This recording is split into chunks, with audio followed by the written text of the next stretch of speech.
Hi, thanks so much for joining us. I'm Sabrina Shankman, and I report on climate change for the Boston Globe. So frequently when we talk about climate change, it is understandably a lot of doom and gloom. But today we're going to be talking about innovation and the clean energy transition, which to me, this is where the hope lives. And who better to talk about it than the three leaders I'm joined by today. Audrey Schulman, Executive Director of Heat Labs, a nonprofit looking for practical solutions to large climate problems and who can speak to some really exciting work in that space. Scott Harden, Chief Technology Officer on Innovation at Schneider Electric, where they're working with AI in interesting ways and tackling challenges in the energy grid. And Kevin Haggerty, President and CEO of Vicinity Energy, where they're taking big swings on getting Boston's biggest buildings off fossil fuels in a pretty painless way. Welcome all. All right. Well, so for the conversation today, Kevin, I want to start off with you. When I started at the Boston Globe, someone said to me like, oh, sure, you can get these small buildings off fossil fuels, but what about like the big buildings that are, iconic in downtown Boston? How are you going to get those on electricity? But, from what I understand, it's a little less tricky than you might think. Can you talk a little bit about what Vicinity is doing in this space? Absolutely. One of the unique things that the city of Boston and the city of Cambridge really brings to the table is a lot of folks may not know about it, but under the city streets of Boston and Cambridge is a district energy system. And district energy systems are something that are quite common in the older cities in the States. Under the city streets of Boston are 26 miles of steam piping that's been in place since shortly after the 19th or the 20th century. And many of the high rises in downtown Boston, many of the large buildings that you just referenced, are connected to this district energy system. And that's where they get their heat. They actually use steam that comes from these pipes to heat the building. The steam generated in these pipes is generated from several large downtown steam generation facilities connected to the district energy system. So any building that's connected, any of these large buildings that are connected to the district energy system, if they want to get off fossil fuels and decarbonize how they're heating that building, they don't have to change something inside the building. Us at Vicinity, we simply need to change how we're making that steam back at the central plant. And this is a project that we're currently well underway with. We are converting from fossil fuel generating equipment or fossil fuel steam generating equipment over to equipment that uses electricity or specifically renewable electricity to generate steam. So we have a large electric boiler that is going in place in October of this year. Will be online. We'll be procuring renewable electricity off of the grid, taking that renewable electricity into our plant and turning it into steam. We're also very excited. We have a heat pump, which is a large piece of technology which allows us to turn the Charles River into a renewable energy source. We can actually take heat out of the river and concentrate it into steam and put that zero carbon renewably generated steam into the steam pipes underneath the streets of Boston and Cambridge.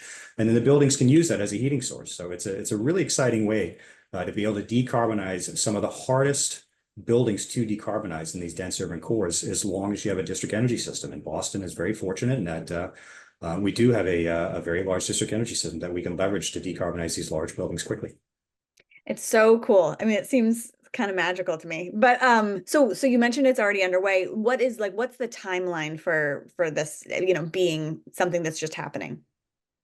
So we've obligated to fully decarbonize the systems by 2050. So that's on our own internal goals, but we're going to be much further along rather than 100% at 2050. So the electric boiler that's going in place in October is a 42 megawatt unit, which is quite large. To try to put that into context, I think that is probably the equivalent if you put one in your house, it would probably be the equivalent of 4,000, 5,000 home equivalents. So it's a pretty large piece of equipment. That large piece of equipment allows us to decarbonize upwards of 40% of the steam system just by itself. Now, naturally, it'll phase in over time. But we're starting with a large piece of equipment. And then we've got a heat pump that's going in 2028, also capable of decarbonize around 30% of our system. So between those two pieces of equipment, we are going to be quickly marching towards decarbonizing more than half of our system by 2035. And then, as you get out towards the tail end, trying to take care of the last 50% gets a little bit more complicated. We'll be putting in additional electric boilers and additional heat pumps, but we anticipate that we're going to be 80% decarbonized on the system somewhere around 2040. Cool. Very cool. There's interesting parallels, I think, between the work that Vicinity is doing and the work that you were doing, Audrey, in your prior role with heat, where it's taking these kind of big existing pieces of infrastructure and just changing them wholesale, as opposed to changing one of the kind of point locations along the way, one by one by one. Can you talk a little bit about the work that you were doing with heat and kind of what heat is innovating around in Massachusetts right now, really as a pilot for the rest of the country? Sure. I was a co-executive director at Heat up until, almost 6 months ago. And they're the ones who have been pushing for networked geothermal to be installed instead of new gas pipes, both in Boston and around the state and around the country. And it's a method of district energy, heating and cooling, that is the most efficient method known. It has a coefficient of performance of, about 6, which means that for every 1 unit of energy you put into the system, you get 6 units of energy heating or cooling moved into your home. And so in comparison to, for instance, a gas boiler, which, any 1 unit of energy you put in, some of it goes up the chimney, right? So you get less than 1 unit of heat into your home. So it's much, much more efficient. And these geothermal networks are being installed by, there's one that's currently in Framingham, installed by Eversource. And there's 2 that are proposed by National Grid, one in Dorchester and one in Lowell. It's just thrilling, because this is a way for gas utilities to move forward into our decarbonized future. And the reason why we want to work with utilities is because then we can deliver a cleaner energy future, renewable, healthier energy future in a cost, an affordable way for everybody, in an equitable way for everybody straight down the street. And that's thrilling. And since Heat, I've now moved to Heat Labs, where I'll just be doing innovation all the time, which is great. Yeah. So just in case, for those who might not be familiar with what network geothermal is, just to kind of set the baseline, if I live on a street that is part of this pilot program, and I currently, I'm heating my home with natural gas, what does it mean for me? What has changed? What does it look like? What happens? Thank you for making me explain that. Yeah. So for instance, on my street, about 2 years ago, they took my gas pipes on my street, which is 1 block long, they were old and leaking. So they came in and just replaced it with a new gas pipe. Instead of doing that, they could have installed a loop of water pipe, ambient temperature, so somewhere between 40 and 90 degrees, and they could put boreholes into the ground, not deep ones, just a few hundred feet. So we're not talking down into lava. And that allows the temperature of the water to be brought back to that sort of range that keeps heat pumps super happy and where they live a long time. So it would be boreholes with a shared loop of water. There'd be pipe loops that go to each building, and in the building would be a heat pump, which is basically all we're talking about here today, it seems, that would pull off heating or cooling, whatever it is that your building wanted at that moment.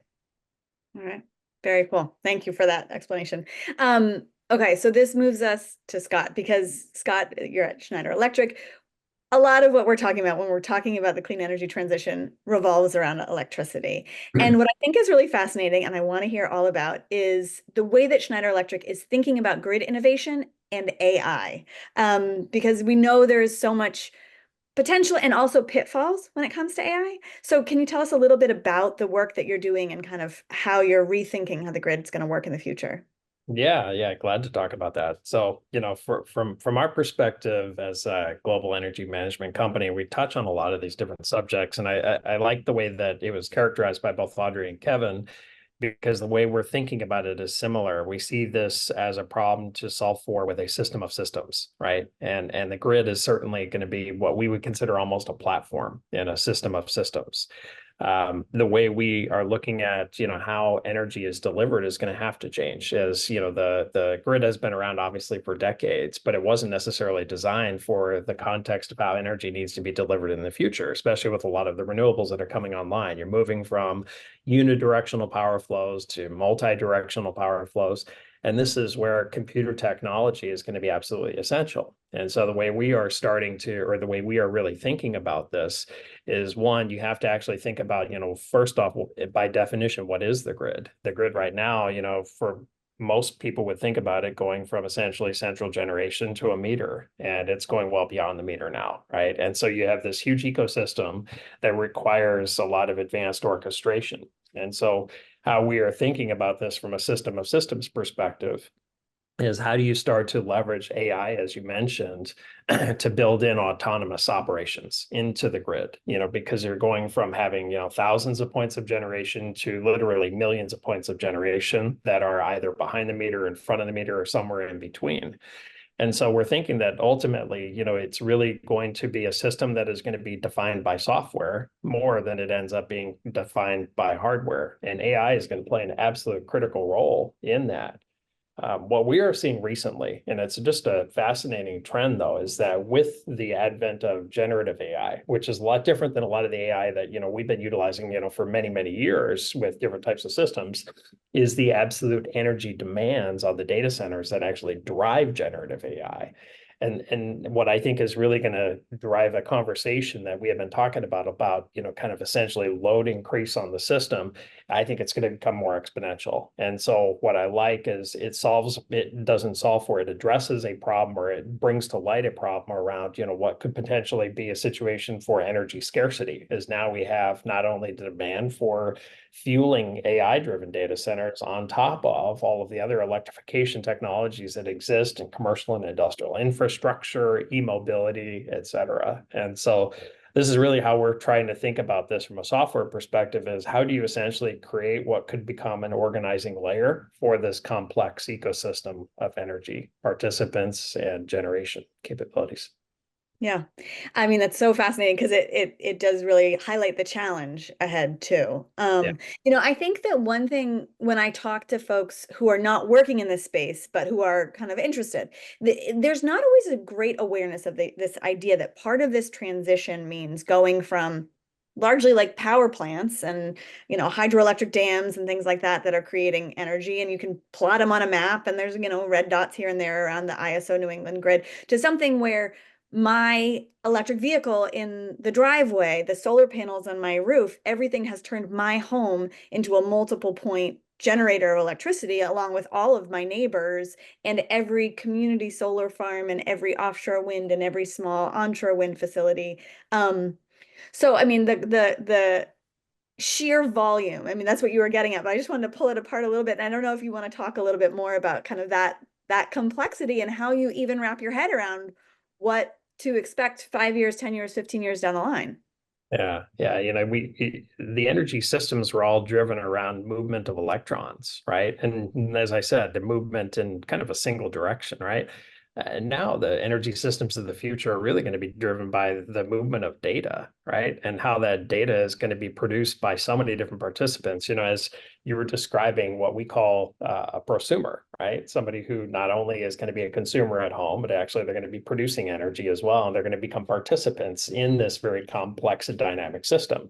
And I talk about the movement of data being so important, because all of these different elements, for them to actually be orchestrated, you have to have data that gets associated from all of these different components that are on the grid. Yeah. And can I add a quick point here? One of the things that I hope will happen, because you sort of have to understand that the gas system currently delivers, can contain 3 times the amount of energy at peak load that the electric system currently can contain. And so one of the biggest difficulties of moving our all of our energy needs to electricity as we decarbonize, as we move to clean, renewable energy, will be how to deliver that much energy. And so along with data and along with electricity moving everywhere, and those being some of the critical components that Scott spoke about so well, we can also consider water as one method. So if we have water pipes underneath our buildings, underneath our streets, that temperature of the water can be delivering temperature as we need it, both heating and cooling, with load cancellation. So, at the same time, so that ice rink is providing heating for 50 homes nearby, et cetera. You get load cancellation, and you can also have storage in that water of the thermal energy. So I think all of these things will be needed to be figured out and to become a sort of living system that delivers our energy in a really reliable, resilient, affordable way that doesn't have the sort of safety difficulties that gas currently has, and that allows us to go forward into the future that our children need. So when you're talking about these water pipes, is that a technology that's being used? Is that a technology that's being considered? Like, tell me a little more about it. So, district heating and cooling systems exist everywhere. Toronto, most of the big buildings are, cooled using water from the lake in front of it, as happens in Chicago. They're everywhere. The question is, how efficient can we make them? And can we have them deliver both heating and cooling? Because we're going to need more and more cooling as we move forward. It's very, as Scott can talk about, the technology is off the shelf. It's, American made, and manufactured. It can be delivered now, especially with the Inflation Reduction Act.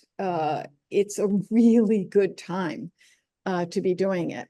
And here in Massachusetts, given that we have a lot of leak-prone aging gas infrastructure, this is the time to be thinking about that future and what we'd like to install next. Yeah. Kevin, is this something you'd want to chime in on? Yeah, absolutely. I think both Audrey and Scott are touching on something that's very important. Scott is talking about on a home level how we're going to have homes that generate electricity and feed that back into the grid. And this is something that we're doing on a district scale or citywide scale. So you look at some of the technologies that we're putting into Boston and Cambridge, like I talked about the heat pump.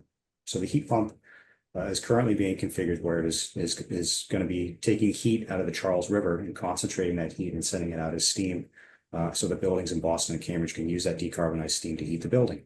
We're also configuring the system so that we can integrate it with other waste heat sources. So Scott talked about some data, and we've all probably heard about the uptick or the utilization of data centers. There's an enormous demand that's coming onto the grid for data centers who are asking for additional electricity. Data centers also create quite a bit of waste heat.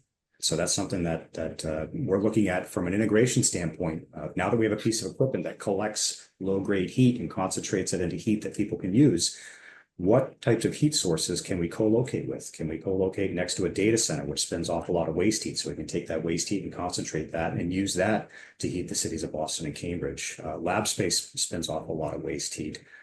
So a lot of these large buildings spin off a lot of waste heat. So it's very similar to what Audrey was talking about and what Scott was talking about with the home and electric, is we need to find a way to integrate all these different sources to find decarbonized or low-cost decarbonized sources of being able to heat our cities and cool our cities, so that we can decarbonize quickly, leverage existing infrastructure, do it very economically. Yeah. So you're all describing these big changes, big systemic changes. And oftentimes when we're talking about those changes, we also need big systemic changes in policies in order to allow these innovations and these technologies to thrive and go as far as they need to. So I'm curious, like for each of you, from where you sit, are we there? Do you have the policies on the books that you need to bring these visions to fruition? And if not, like, where's the rub? What needs to happen, and kind of where are we kind of hitting some stumbling blocks? Scott, maybe you want to start us off? Yeah, it's one of the observations that I had from reading Bill Gates' book around climate change was how critical it's going to be to have full alignment between technology, markets, and policy, right? To be able to support, the overall decarbonization of the energy systems. And I think we've made a lot of progress there. There are some obvious examples where more progress needs to be made around permitting, around transmission build out, interconnections, and things like that. But I think that what I would like to highlight, at least with one example, is there are going to be regulatory changes that are going to be needed that perhaps aren't so obvious. And one example is, we agree and many are aware of a lot of the new technologies and software are being deployed on cloud systems. We talked about AI for that, right? And yet, if you look at how the energy commissions are set up on a state-by-state basis, the accounting rules make it very difficult for a utility to be able to essentially capitalize investments in cloud software. And so here we have a catch-22 that really does require some attention, because as the utility industry is moving more and more towards cloud adoption and to utilize, the elasticity of that resource, they're going to have to be able to make these types of investments. And so it's just one example, and I'm sure, my colleagues here have others as well, but it's one that, I like to highlight only because it's kind of a wild card that could, in my perspective, actually become a barrier, truly to the overall transition. Oh, that's really interesting. Yeah. And not one I would have thought of. So yeah, I appreciate you raising that one. Audrey, you want to chime in? Yeah, so many things. One, Heat Labs, as Heat was, and still is a nonprofit. And I think that's one essential point to bring up, that in order to react fast enough to the scale and the threat of climate change, I think we need to not only innovate in terms of for-profit companies, but also nonprofits, so that the information can be shared widely and without having to worry about profit and investors. And that's just that's a part, I believe, of the whole policy landscape. Secondly, I worry about equity with all of this. Many people cannot afford new heat pumps. They are not connected to vicinity. In order for us to move forward where everybody can interconnect on a street, in the past, we've used utilities, both gas and electric and water, because they they socialize the cost of the transition across everyone and over decades.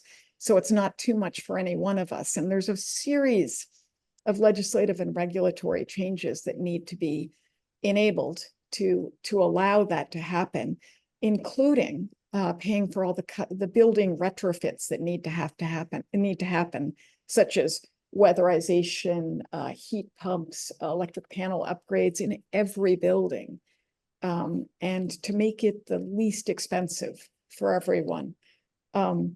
And finally, I worry slightly about keeping a lot of our utility information in the cloud. And Scott, you might know about this much better than I do, but if we're all depending only on electricity for energy, we really want to make sure that information and those capabilities are secure in a really thoughtful way. Yeah, we've definitely experienced the worst of how bad it can be in terms of security leaks recently with everything that's been going on. So Scott, I mean, do you want to follow that up? And then Kevin, I want to ask this question to you too about policy. Yeah, no, it's a very valid concern, and it's one actually I full transparency, I was at Microsoft actually before coming to Schneider Electric. And we talk about this a lot, but at the end of the day, there's a real responsibility there when they create a technology like the cloud or AI, because then, Microsoft and the others hyperscalers like them also become responsible for the world that they create, right?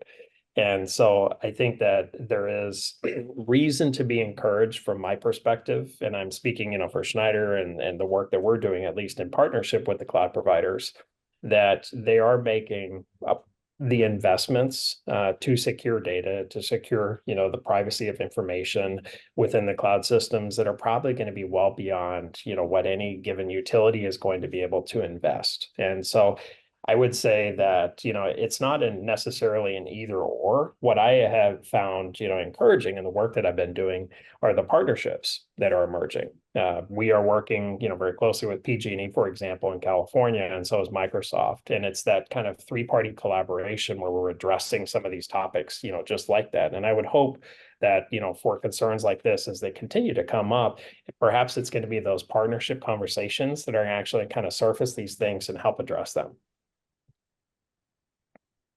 Yep, I would be super concerned. I've heard about quantum computing and that at that point, all security goes away, and a variety of other things. So I think that really has to be done with a lot of diligence, but that's my own worry constantly. So, I think government oversight is always a question too of like when does the government step in to make sure that there are guardrails around this transition when it comes to that in particular, like our reliance on the cloud for that.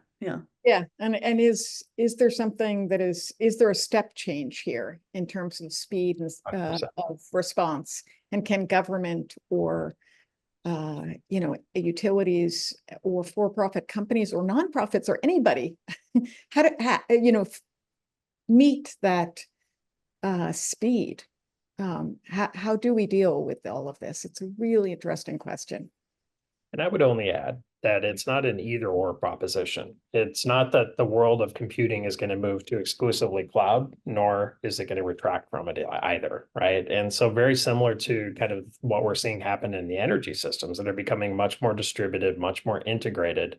I truly believe that when it comes to computing, it's also going to be a very hybrid model that ultimately emerges. Whereas there will be distributed computing that'll end up being data centers that are, like within the utility, as well as cloud. And whatever that balance might, however that takes shape, I think is going to be on a jurisdictional basis, but it certainly will not be, a wholesale change, just to utilizing cloud.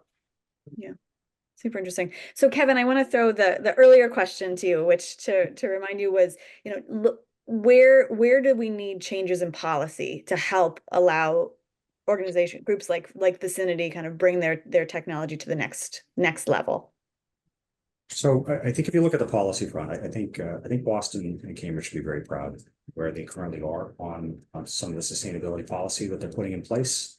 We own and operate district systems in 12 different cities across the United States. And Boston and Cambridge are some of the most advanced cities that we see as far as sustainability and climate legislation. So you look at the BERDA legislation that Boston has in place and the WADO legislation that Cambridge is currently getting finished. Those types of legislation creates a demand for decarbonized products. It creates a demand for a product that needs to be sustainable. And when you have legislation that creates that kind of demand, it allows or it encourages private capital and private investment. In fact, if you look at the electric boiler that we're putting in place, the heat pump that we're putting in place, the city scale decarbonization that we're doing right now for Boston and Cambridge, that's being done with private investment. And that's being done because good legislation in Boston and Cambridge. Now, can the legislation be improved? Absolutely. I mean, we could always improve upon it. I think when we start looking at some of the things we were talking about earlier, better ways to integrate, right? Better ways to encourage some of the different players to provide waste heat or collect waste heat. Or to encourage cooling with sustainable sources. So things like that, I think, where we start to look at it, not just creating a demand for a decarbonized product, but encourage some of the areas where there's good synergies on how to decarbonize the city working together. I think there could definitely be some improvement there. But overall, I think that the legislation out of Boston and Cambridge, I think, is legislation that many cities around the states are looking at as to how to do it. Yeah. And just in case anyone who's listening isn't familiar with it, BERDA, which Kevin referenced, and the Cambridge equivalent, is an ordinance that requires large buildings to decarbonize by certain amounts incrementally over time to get to net zero by 2050. And it's already, started. I think, was it just last year? I think that it started requirements. It's been in place to measure for some time now. Yeah. But I the carbon limbo bar. The carbon limbo bar starts in 2025, and then every 5 years. So the limbo bar. I like that. Limbo bar, that's right. Okay. All right. Well, we are unfortunately running out of time. So I'm going to just have one last question that I'd love to ask all of you. A decade or two ago, we would have never probably dreamed of the kinds of innovations that we're talking about today. So where do you think we might be a decade or two from now? Like, where's the space to get really weird and think big when it comes to tackling climate change? Scott, let's start with you. Okay. I think that if we look back at, the rise and the true adoption of internet technologies, right? I think energy is going to go through a similar paradigm. And I think that there are going to be some key requirements, and maybe it's going to be AI that's going to provide some of the support there. But just truly to establish a foundational understanding of all of the different elements that are going to merge in the system. And we've talked in this conversation about not only electricity, but other types of energy as well, gas and others. And I truly believe that the future will be multi-energy orchestration, and there's going to be needs for decarbonization there. But I think that, as I mentioned earlier, data is going to play a key role. And so how are we going to support this? How are we going to support autonomous energy systems? Well, it's truly going to be to establish what will be a foundational understanding of all of those different elements in the system. And so if I was to say what's going to be a key technology that'll emerge, it'll be some type of a data system that provides like a Rosetta Stone for energy. A Rosetta Stone for energy. All right. I like that. We'll check back in 10, 20 years and see if it came true. Kevin, how about you? So I'm not sure my answer is going to be on the weird spectrum. I think 10 years out, we can expect to see, I think offshore wind is definitely going to get its feet underneath it by then. So I think we can expect to see a lot more offshore wind penetration in the New England ISO grid. I think we can expect to see the heat pumps continue to go the direction they're going, which they're just going to get bigger and more efficient, which is exciting for us. I think also if we look 10 years out, 10 years ago, if somebody would have told me we're going to be putting an electric boiler into our system, I'm not sure I would have believed them. But here we are putting an electric boiler in. So I try to think of the things that if somebody told me today, what we'll be doing 10 years from now. So interesting technologies that I think will probably be a lot more possible 10 years from now. I think definitely we'll start seeing some more hydrogen. I think there's some good hydrogen technology out there as we start to decarbonize our electric grid. I think will start to play out. And also one of the more interesting ones is small modular nuclear reactors. So I'm not sure how that's going to play out, but that's a technology that's always been kind of circling in the background, that there's some really interesting pilot projects that are now taking place across the world. So if that was, so if you look at my bingo card, I think offshore wind, heat pumps, small modular nuclear reactors, and hydrogen. All right. Well, and I think that concept of like the bingo card with all the different things, that's obviously, we know that's where our energy future is going. It's just going to get bigger and more diversified as we go. Right. Audrey, I know innovation is kind of that's your wheelhouse, right? So Yeah. what do you think? So I'm going to go more weird. I think the way we've always gotten energy has involved some sort of destruction to the planet. And we can't do that anymore. And we can't even go towards just renewables where we're minimizing the damage. Instead, I think in 10 years, what's going to happen is we're going to start to figure out how to get energy from helping the ecosystem in some way. So for instance, by pulling in carbon, by increasing biodiversity, by increasing the balance and the diversity of the living systems on this planet. And I know that that's a really weird outside concept, but I think given what's happening with climate change, given the potential, phase changes that we might be looking at in terms of what could happen with the climate, we might be forced to do that. And it might be better for all of us in an incredible way. I'm glad you raised that. Yeah, especially, I mean, so many of the coolest technologies that we have exist in the natural world, right? So I love that you raised that. Well, thank you to all of you. I'm sorry that we've run out of time, but this was a really interesting conversation. I really appreciate you taking the time to speak with us today. Thanks for everybody who tuned in. There's other great programming from the Climate Club that you can check out online as well. And yeah, thanks so much.